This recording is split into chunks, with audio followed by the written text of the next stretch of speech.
요한복음 13장 12절에서 17절 말씀입니다.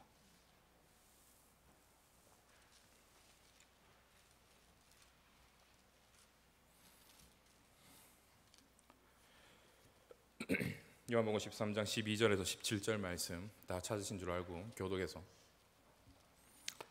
읽도록 하겠습니다. 그들의 발을 씻으신 후에 옷을 입으시고 다시 앉아 그들에게 이르시되 내가 너희에게 행한 것을 너희가 아느냐?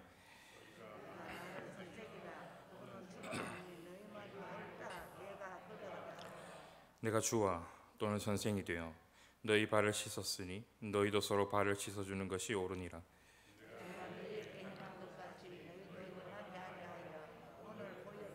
내가 진실로 진실로 너희에게 이르노니 종이 주인보다 크지 못하고 보냄을 받은 자가 보낸 자보다 크지 못하나니 너희가 이것을 알고 행하면 복이 있으리라.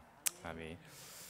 저는 지난 세 번에 걸친 요한복음 13장 이 초반의 말씀을 통해서요, 예수 그리스도께서 우리의 발을 씻어주신 내용을 그렇게 살펴보았습니다. 예수의 발 씻으심은 끝까지 사랑하신다라고 하는 내용, 그리고 십자가로 인한 완전한 속죄, 그리고 매일의 발 씻음이 상징하는 돌이킴을 상징한다라고 우리가 그렇게 세 번에 걸쳐서 살펴보았습니다. 그리고 이 모든 것을 통해서 저는 주님이 우리를 사랑하심에 대한 메시지를 계속적으로 전했습니다. 그리고 우리는 그것을 복음이라 그렇게 부르죠. 오늘 우리는 그 복음이 우리에게 어떤 명령을 하는지, 그리고 그 복음이 우리를 어떤 식으로 인도하는지에 대해서 생각해 보기를 원하는데요, 한마디로 이야기하면 사랑입니다. 서로 사랑하라는 거죠. 예수님께서 무릎을 꿇고 우리의 발을 씻으셨듯이 우리도 그러한 모습으로 서로의 발을 그렇게 씻어야 한다라는 겁니다. 저는 이것이 성경에서 이야기하고 있는 진짜 사랑의 모습이다라고 말씀드리고 싶습니다. 그래서 오늘 이 본문에서 이야기하고 있는 진짜 사랑의 특징에 대해서 함께 살펴보기를 원하는데요, 관련해 두 가지 본문 속에서 드러나고 있는 이 사랑의 특징을, 두 가지 사랑의 특징을 우리 함께 나누기를 원합니다. 14절을 한번 보겠습니다. 내가 주와 또는 선생이 되어 너희 발을 씻었으니 너희도 서로 발을 씻어주는 것이 옳으니라. 여러분, 제가 읽으면서 강조한 부분이 있는데 뭐였죠? 바로 맞습니다. 발입니다. 아마 예수께서 머리를 닦아주셨거나 머리를 감겨주셨다 그랬으면요, 이 메시지가 그렇게까지 강렬하거나 예수님이 하시려는 그 메시지를 전부 담아내지는 못했을 겁니다. 핵심은 발입니다. 발. 왜 그렇습니까? 머리를 감겨주는 건 그렇게 어려운 일은 아니죠. 그런데 발을 닦아주는 건 여러분 어렵습니다. 왜 그러냐면 우리의 신체 가운데 발은 더러운 거기 때문에 여러분 그렇습니다. 예나 지금이나 발이 상징하는 건 더러움입니다. 여러분, 예수님께서 제자들의 발을 갑작스럽게 닦으시며 그들에게 보여주고 싶으셨던 게 여러분 뭐였을까요? 우리는 더러운 부분이라 하더라도 상대를 사랑해야 한다라는 것입니다. 여러분, 우리는요, 특별히 이 세상의 문화는요, 사랑을 이렇게 정의합니다. 상대에게 매료되는 것 또는 상대에게 반하는 것이다 라고 오늘날 우리가 살아가고 있는 현대의 문화는 우리에게 이야기를 합니다. 그게 사랑이다라고 이야기합니다. 상대에게 어떤 좋은 점이 있습니다. 상대의 어떤 매력적인 부분이 있습니다. 그게 여러분 저같이 잘생긴 외모일 수가 있고, 왜 웃으시죠? 성품이 될 수도 있고 재력이 될 수가 있습니다. 여러 가지 것들이 될 수 있습니다. 우리는 살면서 매력적이고 아름답고 괜찮은 사람들을 봅니다. 여러분 지금 앞에서 보고 있죠. 그리고 우리는 그 사람들 안에서요, 그 사람의 좋은 점을 보고 우리의 마음을 이렇게 활짝 엽니다. 뭐 예를 들어서 아이고 현 목사님은 얼굴이 참 잘생겨서 너무 좋아요. 당신은 참 매력적인 사람이에요. 그래서 제 마음을 보다 쉽게 활짝 당신께 열었습니다. 여러분, 이게 나쁘다는 것을 말하는 게 아닙니다. 상대의 아름다움과 상대의 멋짐과 상대의 매력에 끌리는 건 자연스러운 현상이에요. 그런데 이게 성경에서요, 예수께서 명령하신 서로 사랑하라라고 할 때에 그 사랑을 의미하지는 않습니다. 여러분 보십시오. 여러분들이 공동체를 바라보며 가지는 좋은 점과 공동체를 바라보며 느끼는 아쉬운 점과 안타까운 점이 분명히 있을 겁니다. 이 모든 것들은 다 여러분들이 공동체를 애정하기 때문에 느끼는 감정이고 생각인 거죠. 여러분, 여기까지는 정말 좋습니다. 그렇지 않습니까? 여기까지는 정말 좋은 거예요. 그런데 만일 여러분들이요, 이 공동체가 좋다고 느끼는 게, 이 공동체에서 내가 마음에 드는 어떤 사람이 있고 그 사람들과 그 사람들과 대화를 나누고 이야기를 하는 건 나에게 좋기 때문에 나는 이 공동체가 좋아요.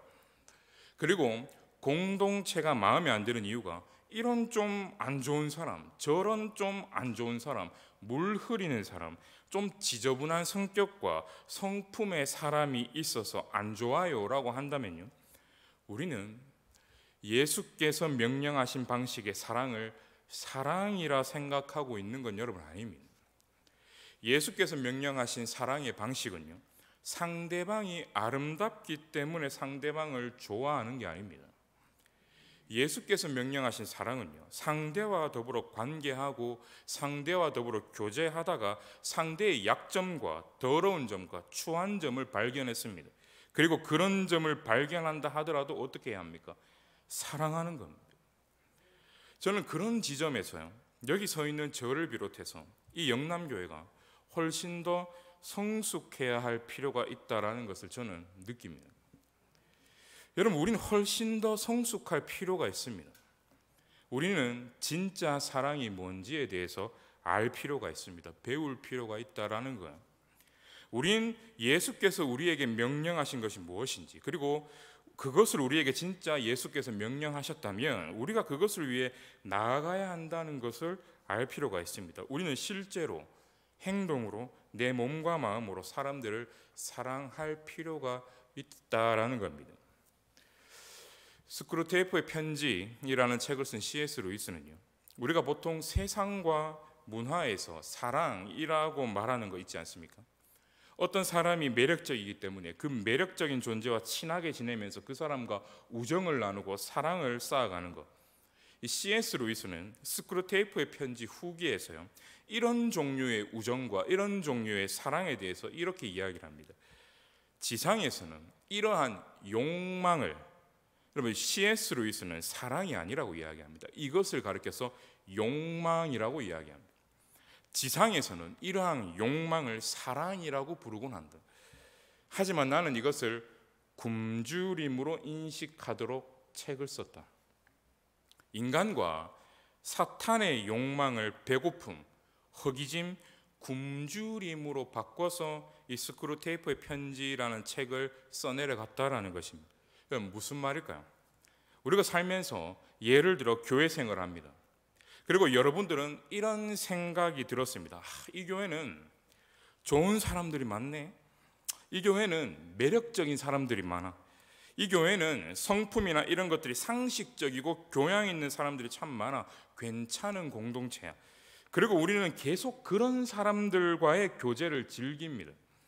그런데 가끔 가다가 여러분이 속한 전도회나 여러분이 속한 어떤 봉사부서에서요, 성격이 성마르거나 그다지 대화가 유쾌하게 잘 통하지 않거나 그다지 매력적이지 않은 사람들이 그 가운데 있습니다. 여러분들은 그 사람이 여러분을 약간 방해한다라고 느껴서 짜증나거나 아니면 귀찮다라고 은근히 속으로 생각합니다. 그런 사람들과는 적당한 관계를 유지하든지 아니면 어느 정도 선을 그으려고 한다라는 겁니다. 여러분, 우리가 하는 건 뭡니까? 우리가 교회에 와서 누군가와 친하게 지내고 그 사람과 선물을 주고받기도 하고 우정을 교회에서 나누기도 합니다. 그렇기 때문에 우리는 속으로요, 생각합니다. 나는 교회에 와서 그리스도의 사랑을 실천하고 있어. 나는 사랑을 하고 있어. 아니요. 우린 식욕을 채우고 있습니다. 이게 앞에서 말씀드린 루이스의 말입니다. 여러분, 우린 굶주려 있습니다. 우린 음식에만 굶주려 있는 게 아닙니다. 우린 관계에 굶주려 있습니다.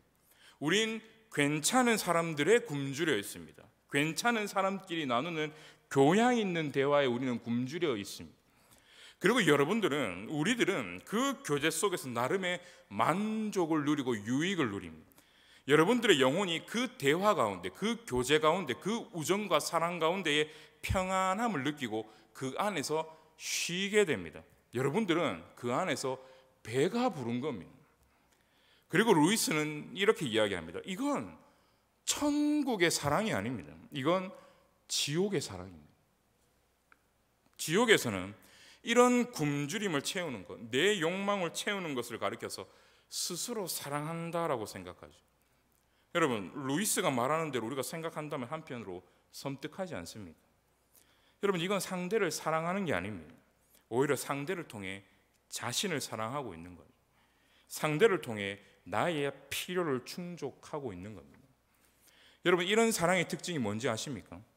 이런 사랑의 특징은 절대로 무릎 꿇을 필요가 없다라는 겁니다. 여러분, 생각해 보십시오. 그 상대방은 나를 무릎 꿇게 만들진 않습니다. 나를 자기 부인하도록 만들어주진 않습니다. 나를 그리스도의 십자가 앞에 나아가도록 만들지 않습니다. 상대방은 쿨하고 나이스합니다. 괜찮습니다. 대화도 잘 통합니다. 나하고 좋습니다. 그럼 내가 여러분 그 사람과의 관계 속에서 자기 부인할 필요가 뭐가 있습니까? 내가 그 사람과의 관계 속에서 무릎 꿇을 필요가 뭐가 있느냐라는 것. 내가 주님의 사랑에 기대어 인내와 의지를 가지고 사랑할 필요가 뭐가 있겠냐라는 겁니다. 여러분, 예수께서 하신 사랑은요, 그런 종류의 사랑이 아니었습니다. 무슨 말입니까? 그리스도께서요, 내가 너희의 발을 닦아주었듯 너희도 서로의 발을 닦아주어라. 내가 너희를 사랑하듯 너희도 사랑하라. 서로 사랑하라라고 말씀하실 때는요, 이렇게 말씀하신 겁니다. 내가 너희들을 사랑할 때 너희들이 매력적이기 때문에 사랑한 게 아니에요.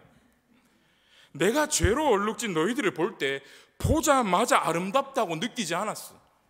너희가 너무 매력적이라 내 마음을 너희에게 활짝 연 게 아니란 말이야. 나는 너희들이 아름답다고 느껴서 사랑한 게 아니고 아름답다고 여긴 후에 사랑했다. 이해하십니까? 여러분, 예수께서 제자들을 붙잡고 발을 닦으실 때 이때는요, 제자들은 예수님과 함께 3년을 살아가며 가장 이기적이고 추한 모습을 보일 때였습니다. 이들은 이 사건 이전에 서로 이렇게 자기들끼리 모여서 이야기하고 있었습니다. 누가 크냐? 예수 앞에서 내가 너보다 더 낫다. 베드로는 이야기합니다. 야, 내가 예수의 수제자다. 요한은 이야기합니다. 내가 예수께 더 사랑받는 자야. 서로 끊임없이 예수를 사이에 두고 끊임없이 서로끼리 싸우고 있었습니다. 여러분, 이때야말로 이들은요, 예수를 잡아먹으려고 하는, 예수를 통해 내 허기진 배를 채우려고 하는 굶주림과 욕망이 가장 지독했었고 극심했던 때가 바로 이때였습니다. 여러분, 그걸 아십니까? 성부와 성자와 성령의 삼위 하나님은 서로 이루 말할 수 없을 정도로 서로를 사랑하셨습니다. 성부와 성자와 성령은요, 계속해서 서로를 내어주시는 사랑으로 충만하셨습니다. 그리고 예수님은요, 자기 자신을 다 내어주는 그런 사랑에 익숙하셨습니다. 그분은 자신의 필요를 채우기 위해 상대방을 끊임없이 잡아먹는 방식의 굶주림의 방식을 보시지 못했습니다. 낯설어 하셨다라는 거예요. 그리고 그분이 사람이 되셔서 이 땅에 오셨을 때 그분이 눈으로 보는 모든 종류의 사랑은요, 욕망뿐이었습니다. 굶주림밖에 없었다라는 거예요. 그리고 그 굶주림 사람들 가운데 예수님은요, 그 제자들이 매력적이고 사랑스럽고 아름답기 때문에 그 제자들 가운데 들어간 것이 아니었다라는 것입니다. 바꿔서 말해볼까요? 여러분, 우리의 공동체는 어떻습니까? 아마 우리는 이렇게 생각할 수도 있습니다. 이 교회에서 내가 만나고 교제하는 사람들 중 7명에서 한 8명 정도는 괜찮아. 같이 놀고 대화하기에 참 재밌어. 난 근데 그 중에서 2-3명 정도를 보고 있으면 좀 짜증나, 불편해, 힘들어라고 생각할 수도 있습니다. 그렇지만 여러분, 예수 그리스도의 입장을 한번 생각해 보십시오. 예수님은요, 13명이 모인 공동체 중에 한 분이었는데 이 12명 전부 다 이기적인 놈들이었습니다. 이들이 서로 간에 모인 이유는 단 하나입니다. 굶주림이죠. 자기 욕망입니다. 끊임없이 예수를 잡아먹으려고 이들은 모여 있었다라는 거예요. 그러나 예수께서는요, 그런 그들에게 어떻게 행동하십니까? 그런 그들의 발을 씻어주셨어요. 그분은요, 3년 동안이나 오래 참으시면서 그 12명을 사랑하셨습니다. 3년 동안 단 한 번도 그들을 사랑하시기를 포기하지 않으셨고 그들을 붙들고 사랑하셨습니다. 그리고 3년 만에 그 예수님이 그 사랑하는 제자들에게 받으신 것은요, 사랑이 아니라 배신뿐이었습니다. 예수님은요, 이 모든 걸 모르셨던 게 아니었습니다. 다 아셨습니다. 예수님은 이 모든 걸 아셨고, 다시 말하면 그들의 더러운 발을, 그들 마음 안에 있는 그 더러운 것과 그 추한 것과 그 욕망과 그 배고픔과 그 허기짐과 그 굶주림을 다 보셨지만 그럼에도 불구하고 그들을 사랑하셨습니다. 그리고 여기에 있는 저와 여러분을 사랑하고 계십니다. 그리고 그런 예수께서 오늘 우리에게 말씀하시죠. 내가 주와 또는 선생이 되어, 즉 내가 너의 하나님과 너희를 가르치는 선생이 되어 너희 발을 씻었으니 너희도 서로 발을 씻어주는 것이 옳다. 다음으로 넘어가겠습니다. 예수께서는요, 단순히 더러운 상태를 사랑할 뿐만 아니라 깨끗함을 소망을 두고, 깨끗함을 목표로 두고 사랑하셨습니다. 씻는다는 말을 여러분 중요하게 생각하고 14절을 다시 한번 보겠습니다. 내가 주와 또는 선생이 되어 너희 발을 씻었으니 너희도 서로 발을 씻어주는 것이 옳으니라. 이게 무슨 말일까요? 설명해 드리겠습니다. 우리가 지난번에 이미 봤지만 씻는다라는 것은요, 상대방의 죄, 더러운 연약함을 긍휼히 여기고 그것을 깨끗하게 한다는 말입니다. 죄를 용서한다라는 의미도 있고요, 그리고 더 중요하게는 그 사람의 더러움이 점점 더 깨끗해지는 변화의 과정을 의미합니다. 이게 성경에서, 그리고 오늘 본문에서 이야기하는 사랑의 두 번째 특징입니다. 여러분, 성경에서 말하는 사랑은요, 목표가 있습니다. 성경의 사랑은 있는 그대로 상대방을 받아들이고 용납하고 안아주지만 있는 그대로 놔두지는 않습니다. 성경의 사랑, 예수께서 실제로 행하시고 명령하신 사랑은요, 상대가 예수 그리스도를 닮아갈 수 있도록 끊임없이 이끌어가는 사랑입니다. 상대의 잘못한 부분을 깨닫도록 돕는 사랑이에요. 상대방을 있는 그대로 안아주지만 상대방에게 반대하는 사랑입니다. 상대방이 무슨 짓을 해도 무조건 찬성하는 사랑은 아니다라는 것입니다. 여러분, 여기에는 일종의 소망과 목표가 있습니다. 그것이 무엇입니까? 상대방이 변화될 것에 대한 소망을 가지고 있다라는 것입니다. 여러분, 사실 이거는요, 우리가 우리 자녀들을 향해 가지고 있는 사랑과 아주 흡사합니다. 여러분들은 자녀들을 있는 그대로 받아줍니다. 물론 자녀의 조건을 바라보며 받아주시는 분들도 계시다는 거 저는 알고 있습니다. 그냥 있는 그대로 받아준다고 그렇다고 치겠습니다. 여러분, 한번 잘 생각해 보십시오. 자녀들의 어떤 행동들은요, 잘못됐다라는 것을 알고 있습니다. 그렇게 여러분들은 그 자녀들의 행동에 반대합니다. 저는 지금 6살 그리고 4살 아이를 키우고 있지만요, 여러분, 저는 압니다. 청소년 그리고 20대 청년을 키우고 양육하는 부모들의 고통이 크다라는 걸 압니다. 왜 고통이 큽니까? 몸은 다 컸지만 여전히 그들은 어리거든요. 여전히 그들은 미숙하거든요. 부모들은요, 그 자녀를 사랑하기 때문에요, 한편으로는 그 자녀의 미숙함을 인정하고 받아주지만요, 또 한편으로는 어떻습니까? 그 미숙함에 대해서 반대합니다. 그런데 만약 이 과정에서 부모들이요, 난 너를 반대하지 않아, 난 너를 전적으로 존중해, 네가 어떤 행동을 하고 어떤 걸 선택하든 너의 잘못이 아니야, 여러분, 이렇게 말한다고 합시다. 여러분, 이건 사랑이 아닙니다. 이건 무관심이죠. 네가 뭐 어떻게 되든 나는 관심이 없어, 안 그렇습니까? 자식을 향해 잔소리와 화를 내는 사람은요, 사랑하기 때문에 하는 겁니다. 물론 그 방식에 대해 고민이 있어야 할 겁니다. 그렇죠? 지금 제가 말하고 있는 맥락을 잘 따라오시길 바랍니다. 여러분, 성경에서 말하는 상대를 반대하는 사랑도요, 문화가 우리에게 이야기하는 사랑은 아닙니다. 현대에서 우리가 경험하고 있는 문화는요, 네가 누군가를 사랑한다면 상대방을 있는 그대로 내버려 두라라고 끊임없이 우리에게 지금 이야기하고 있습니다.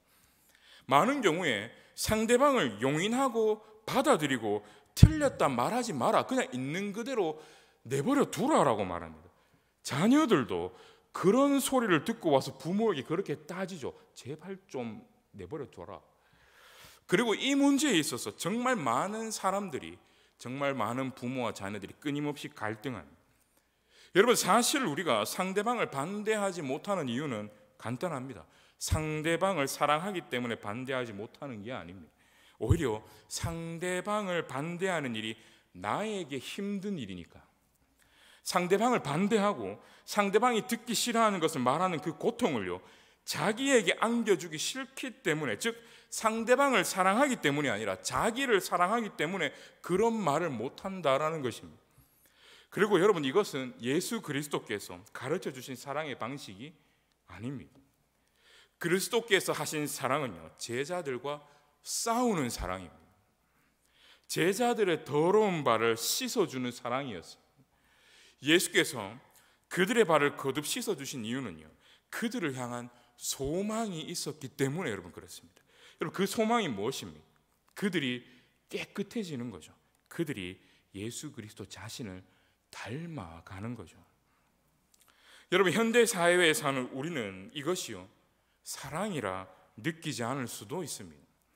그렇지만 예수님이 하신 것이 사랑이라면요, 이게 진리가 맞다면요, 우리가 일반적으로 문화적으로 이게 사랑이야 라고 말하는 것들은 사랑이 아닙니다. 그리고 세상이 보여주는 일종의 굶주림이 사랑이라면요, 예수께서 하시는 사랑은 사랑이 아닙니다. 잔소리죠. 그렇지만 성경은요, 이러한 사랑이 진짜 사랑이라 말할 뿐 아니라 이러한 사랑만이 우리를 아름답게 끊임없이 변화시킨다라고 이야기를 하고 있습니다. 여러분, 두 가지를 이야기했어요.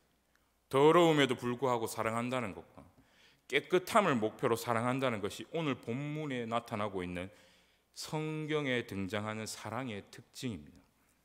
많은 사람들은 아름답지 않으면, 매력적이지 않으면 사랑하지 않습니다. 그렇지만 성경의 사랑은요, 아름답지 않아도, 못나도, 죄투성이라도, 냄새나도 사랑하라 말합니다. 안아주라 이야기합니다. 많은 사람들은요, 아름답지 않은 상태를 볼 때 그냥 내던져 놓습니다. 내버려 둡니다.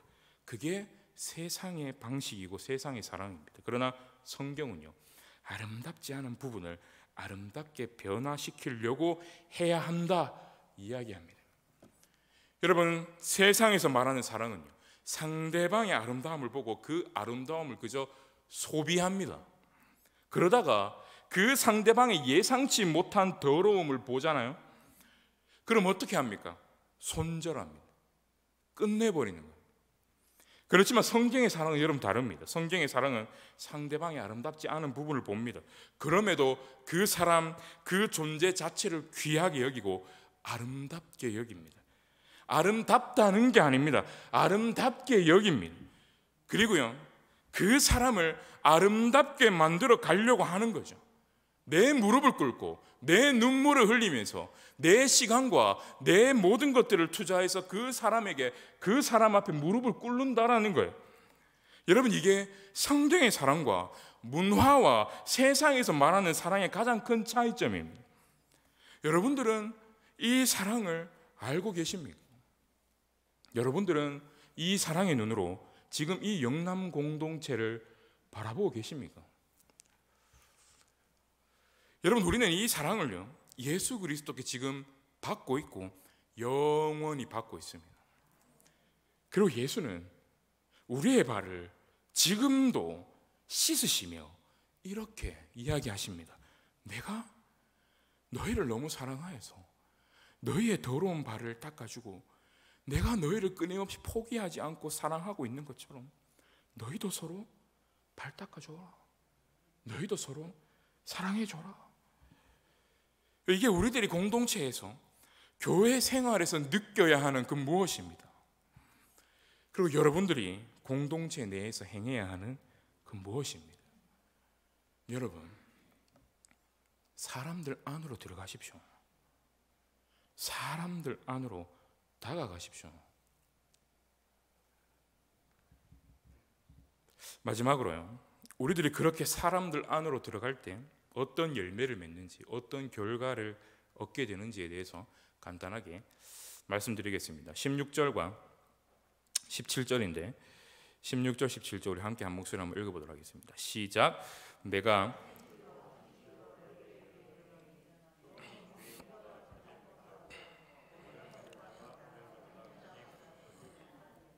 너희가 이것을 알고 행하면 복이 있으리라. 아멘. 여러분, 여기 복이 있으리라라고 번역된 단어는요, 그리스어로 마카리오스라고 하는 단어인데요, 이것을 한글 성경에 번역할 때는 조금 아쉽게 번역합니다. 항상 복이 있다 뭐 이런 식으로 번역하는데, 우리가 뭐 특색 때 팔복을 나누었는데, 사실 이 단어는 복이 있다라고 번역하면 안 되고 행복하다라고 번역하는 것이 옳은 번역입니다. 행복하다. 너희들이 정말 행복한 삶을 살고 싶니? 내가 너희들에게 명령한 대로 해라.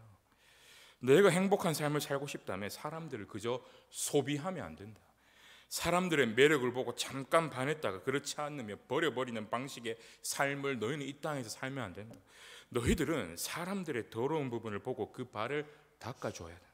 그들이 변화되는 과정을 함께 동참하고 함께 해줘야 한다. 이렇게 이야기하고 계시는 거죠. 근데 여러분, 저는요, 이 16절이 왜 있는지를 옛날부터 되게 의아해했습니다. 이렇게 사는 것이 행복한 건 저는 알겠어요. 그것을 위해 서로 발을 씻어라. 그런데 그 이전에 여러분들이 왜 이 이야기가 나온 걸까요? 진실로 진실로 너희에게 이르노니 종이 주인보다 크지 못하고 보냄을 받은 자가 보낸 자보다 크지 못하나니. 여러분, 이게 왜 나온 거냐라는 겁니다. 보내는 자는 누군지 알겠습니다. 예수님이죠. 주인도 누군지 알겠습니다. 예수님이죠. 내가 주인이고 내가 보내는 자야. 너희들은 보냄받은 자들, 너희들은 종이야. 그런데 내가 너희들보다 더 크지 않느냐? 내가 너희들보다 더 위대하지 않느냐? 근데 저는 이 다음에 이렇게 생각했습니다. 내가 발을 씻겼으니까, 높은 내가 발을 씻겼으니까 너희도 당연히 발을 씻겨줘야지. 저는 이런 식으로만 생각했어요. 근데 16절에 예수께서요, 내가 더 큰 존재인데 내가 발을 씻겼다. 그리고 나서 17절에 갑자기 뭐가 나옵니까? 왜 행복 이야기가 나오냐라는 거예요. 왜 갑자기 뜬금없이 17절에 행복 이야기가 뜬금없이 튀어나오냐라는 겁니다. 내가 너희들보다 훨씬 더 큰 자인데도 불구하고 발을 씻겼어. 근데 너희들이 이걸 알고 행하면 너희들은 행복해질 거야. 이게 왜 논리적으로 연결되는지가 이해가 안 되더라라는 겁니다. 그리고 저는 많은 이 신학자들과 주석가들의 도움을 받아서 이 본문의 의미가 무엇인지 좀 알게 되었습니다. 그럼 무슨 의미인지 아십니까? 예수께서 지금 이렇게 이야기하고 계시는 겁니다. 자, 얘들아, 봐봐라.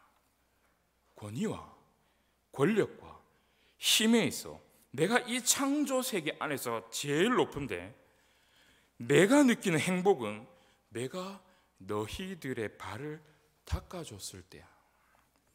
내가 더러운 너희들을, 매일마다 나를 바라보며 반역하는 너희들을, 나를 도무지 사랑하지 않는 너희들을 포기하지 않고 사랑할 때 나는 그 가운데서 행복을 느꼈어. 창조주가 피조물을 향해 무릎을 꿇을 때 행복을 느꼈다면, 너희가 서로를 향해 무릎을 꿇을 때 얘들아 정녕 행복하지 않겠느냐?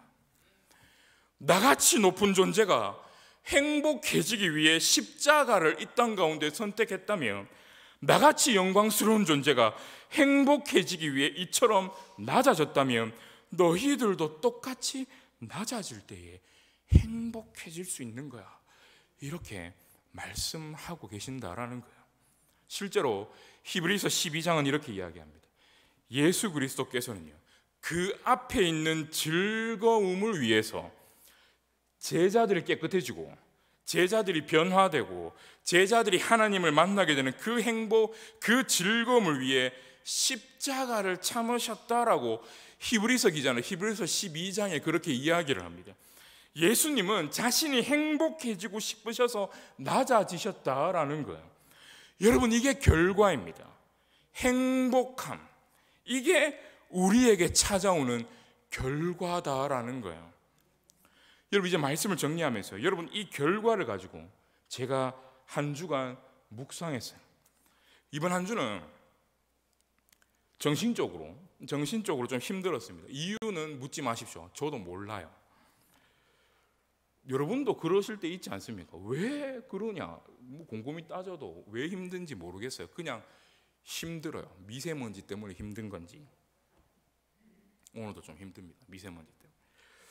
근데 여러분, 원래 좀 정신적으로 힘들고 마음적으로 좀 힘들 때 어떻습니까? 찬양을 들어도 평소에 내가 좀 상태 좋을 때 듣던 거랑 좀 같습니까? 다릅니까? 다르죠. 막 꽂히잖아요. 막 팍팍팍팍 꽂힌. 저만 그렇습니까? 그러다가 여러분, 이런 시를 제가 지난 한 주에 봤습니다. 브라이언 렌이라는 사람이 쓴 시인데 그 중에 저를 붙잡은 부분을 한번 읽어보겠습니다. 크신 하나님, 저는 오직 당신의 은혜의 보좌를 어렴풋이 보기 위해 애쓰다가 당신이 우리 발 앞에 무릎을 꿇는 모습을 발견하나이다. 이게 무슨 말이냐면 이런 말입니다. 우리가, 그러니까 시인이 하나님을 보기 위해 저 위를 그렇게 쳐다봅니다. 은혜의 보좌, 저 위에 있는 은혜의 보좌를 막 쳐다보는 거예요. 그런데 예수님이 계셔야 되는데 예수님이 안 보여요. 그런데 이 시인은 이렇게 생각한 겁니다. 예수님은 어디에 계시지? 그런데 내 발치를 보니 그분이 내 발을 닦아주고 계시더라라는 거예요. 시인이 예수님을 보지 못하는 이유는요, 그분이 얼마나 낮아지신 분이신지, 얼마나 무릎을 꿇고 계신 분이신지, 얼마나 자신을 내어놓으시면서 우리를 사랑하신 분인지 몰랐기 때문에 예수님을 삶 속에서 발견하지 못했다라는 것. 그리고 이 말이 저에게는요 굉장히 많이 와닿았습니다. 왜냐하면요, 제 삶에서 저를 되돌아볼 때요, 제 삶에서 예수님이 저를 사랑하시는 그 사랑의 깊이를 가장 크게 느낄 때는요, 항상 사람들을 대하다가 마음이 상할 때였습니다. 오늘 본문의 용어로 치환해서 바꾸면 사람들의 발을 닦아줄 때였다라는 거예요. 저의 한계가 있고 저의 문제가 있고 모자른 사랑에도 불구하고 어쨌든 한번 은혜 받으면 그분 흉내 한번 내보겠다고, 그래도 목회자니까 사람들 한번 사랑해 보겠다고 나름의 부족하지만 나름의 무릎을 꿇었을 때, 꿇기 싫어 죽겠는데 억지로 한번 해보겠다고 그래 꿇었을 때, 그때 제 앞에 저를 향해 무릎을 꿇으신 주님이요, 그때야 비로소 보이기 시작했고 그분의 마음이 비로소 느껴지기 시작하더라는 거예요. 내가 사람들 앞에 당당하게 어깨를 쫙 펴고 내가 뭐가 아쉽고 내가 뭐가 부족하고 내가 뭘 못 배워서 이럴 때는요, 그리스도를 보고 있었으나 사실은 보고 있지 못했습니다. 여러분, 저는 그분이 우리를 얼마나 사랑하시는지 저는 잘 모릅니다.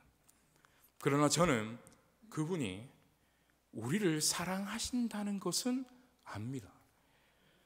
얼마나는 모르겠어요. 사랑하는 건 알겠는데 얼마나는 모르겠어요. 여러분, 그걸 제가 어찌 다 알겠습니까? 제가 지난 주 중에 데이 오틀랜드라는 사람이 쓴 온유하고 겸손한이라는 책에 이런 내용이 있었습니다. 배우자가 바람을 폈을 때 느끼는 성인의 고통을 3살 된 아이가 이해할 수 없는 것처럼. 그렇죠?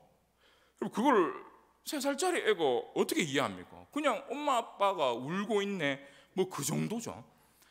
하나님이 자기 백성의 모든 죄를 다 모아서 한 사람 예수께 쏟아 부으신 것이 무슨 의미인지를 우리로서는 도무지 이해하기가 불가능하다.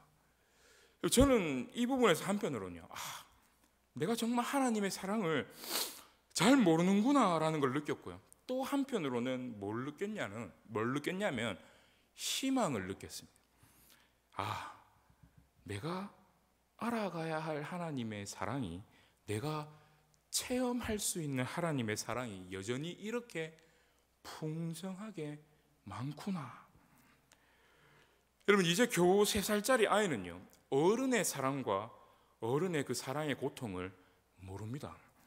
그러나 앞으로 커가면서요, 사랑하기 때문에 겪는 그 아픔과 고통을 그 아이는 반드시 알아갈 것이고, 언젠가는 부모의 눈물, 부모의 아픔, 부모의 고통을 반드시 이해할 것입니다. 마찬가지로 지금 제가 영적으로 3살짜리라면 제가 앞으로 사람들 앞에 더욱 무릎을 꿇을 때 그분이 나를 위해 무릎을 꿇고 섬기신 그 사랑이 얼마나 큰 것이었는지를 몸소 알아갈 것입니다.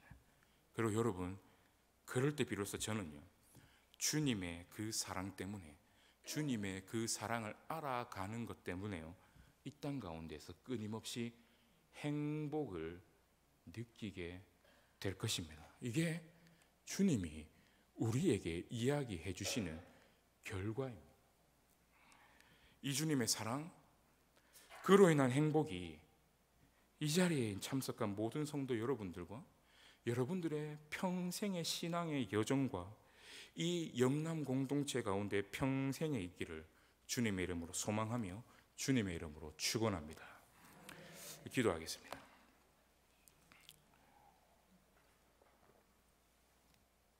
사랑이신 하나님, 참 감사합니다. 당신은 창조주요, 모든 것들을 위해 계신 가장 위대하고 영광스러우신 분임에도 불구하고 우리를 사랑하셔서 우리의 더러운 발을 친히 닦아주시고 지금도 그리하고 계십니다.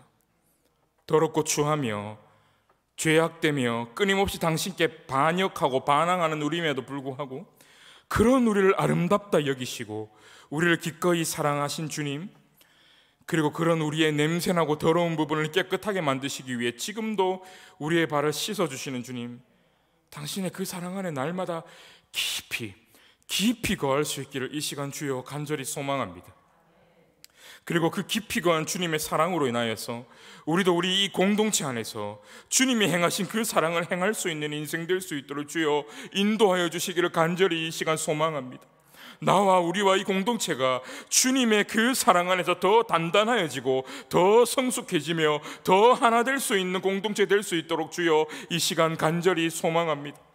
특별히 우리가 서로의 발을 씻어주는 그 낮아지는 사랑을 행할 때 주님은 비로소 우리가 행복해지실 것이라 이야기하셨습니다.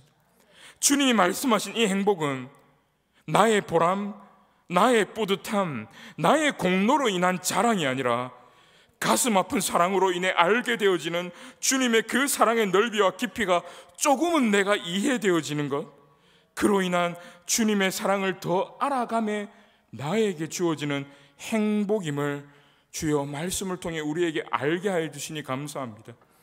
주님, 아직 우리는 주님의 사랑을 잘 모르는 3살짜리 아이와 같습니다. 그런 우리가 성인으로 더욱 자라가 주님의 깊은 사랑을 알고 그로 인해 이 땅에서 행복한 인생을 살아갈 수 있도록 주여 당신의 사랑을 깊이 알아갈 수 있도록 은혜 베풀어 주시기를 간절히 소망하며 이 모든 기도 살아계신 우리 주 예수 그리스도 이름으로 간절히 기도드립니다.